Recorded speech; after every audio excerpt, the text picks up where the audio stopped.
Washington Journal continues. Christopher Hitchens, go ahead. You can drink the water. Okay, I just didn't want people to open on a swig, but I'm actually... That's okay. We'll show the book as you... it's Evian water. It's Evian water. Letters to a Young Contrarian. Why'd you write the book? By all means, yeah, wave it more. Actually, I wrote it because I was invited to. Some of your viewers, maybe you too, were given when they were young, I'm sure, Letters to a Young Poet by Rainer Maria Rilke, the great German poet who received these touching letters from a young man who wondered if the poetic life could be lived or was worth leading, and he replied. And it's an exquisite little book, putting one's own efforts rather in the shade, but the idea of Perseus Books was to see if we could do this again. So, for example, you'll be thrilled to hear Jessie Norman has written Letters to a Young Diva, advice to someone who might want to emulate her. There's Letters to a Young Lawyer, I believe, and then me for those who are vaguely malcontented and might want to transfer their discontent into some sort of energy or perhaps into writing. So very tentatively, because it marks my definite accession into middle age, you don't get asked to write for the young unless you've become old. You have to face it. I write to, actually the people I write to are real. They're my students at the New School in New York where I teach part-time, and other students I've had in Berkeley and other places. So I always have someone in mind who's actually asked me a specific question. One of the people you write about, Václav Havel, why'd you include him in the book, and who is he, for those who are not familiar with him? Václav Havel is the president now of the Czech Republic, and he was the president of Czechoslovakia before it defederated itself. When it became again a free country in 1989 with the collapse of the Berlin Wall and of the Stalinist system. And the reason why I take him as an exemplary case is that he's a man who organized a massive national and civic resistance completely non-violently, completely successfully, just by writing, and writing ironically and teasingly about the self-evident absurdity of the system he was living under.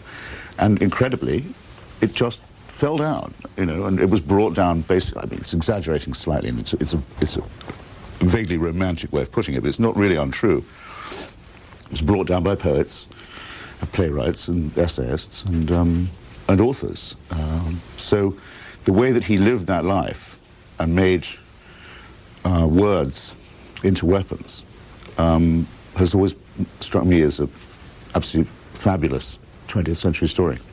Christopher Hitchens will be with us till the top of the hour. Our phone lines are open. They are divided regionally, and if you're watching us overseas or in Mexico and Canada, 202-628-0205. You refer to a man by the name of Santiago Alvarez, who you describe as the grand old man of Cuba cinema. Film was the special medium of the Cuban Revolution, and as he assured us, was unfettered, completely unfettered. Well, he said with a slight laugh, there is one thing that is not done. No satirical portrayal of the leader will be permitted, referring to Fidel Castro. Yeah. I said quite simply that if the main subject of Castro was off limits, then, in effect, there could be no real satire or criticism at all. By the way, I'm incredibly touched that you've got underlinings and notes in the margin and so on. I've read it. Thank you. And you'll agree, it's quite short and it's very reasonably priced and very nicely packaged. The perfect Thanksgiving and Hanukkah gift. I'll only have to say this once now. We'll keep showing the book. I want to ask you about the photograph, too.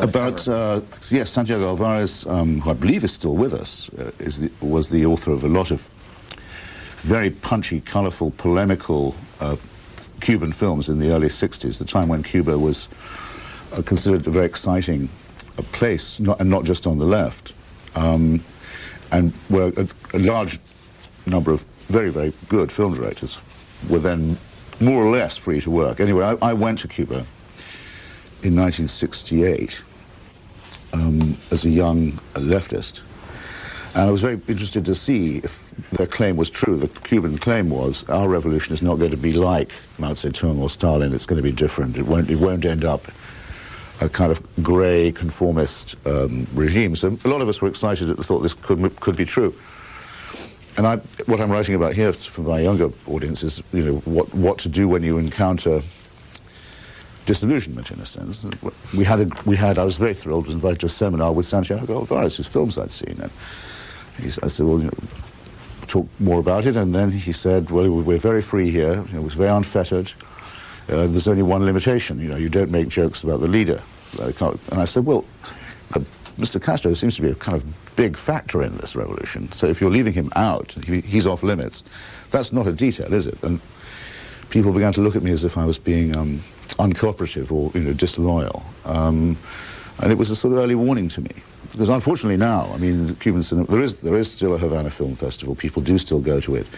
But all the life and colour has gone out of Cuban cinema, and indeed of the Cuban Revolution. It's a tragedy. As you well know, there's a meeting going on today with Karl Rove, the senior advisor to the president, and some of Hollywood's executives. What role do you think Hollywood can play in what we're seeing in Afghanistan and elsewhere in the world? Good grief. None, I hope. I'd like to think I have an answer to any question you could possibly ask me. I haven't thought about this one, but I can't think that Hollywood can be much help either way. Well, let me go back to your words, and then we'll open it up to calls. You conclude your book by saying, and this may summarize the essence of the book, the high ambition, therefore, seems to me to be this, that one should strive to combine the maximum of impatience with the maximum of skepticism, the maximum of hatred, of injustice and irrationality with the maximum of ironic self-criticism. This would mean really deciding to learn from history rather than invoking it. It's not bad. It's quite well put. So what's the message? Well, the message is to try and live your life as if you were a free person, that you didn't have to wonder what anyone else's opinion was, that you should take the risk of believing that if you're the only person who thinks what you think, that still might well mean that you were right. In fact, though that loneliness often makes people wonder, because perhaps out of modesty they feel, well, if I feel this way and everyone else doesn't, maybe I'm crazy, or maybe there's something they know that I don't. I'm trying to encourage people not to think like that. You'll notice sometimes on chat shows, I'm sure, and call-in shows as well, people will often say, well, as so-and-so was just saying, and as I quite agree, and they're nervous. They don't want to speak in their own voice. They won't ever quite come out and say, this is what I think. What I'm trying to give people the confidence to do, in other words, is to not only think that even if you're the only one who thinks it, it could be true, but to imagine that actually, if the majority thinks one thing, it's more likely than not to be wrong. Where was the picture taken? The picture was taken in a studio in Georgetown earlier this year, just by the canal. And how many packs of cigarette do you smoke?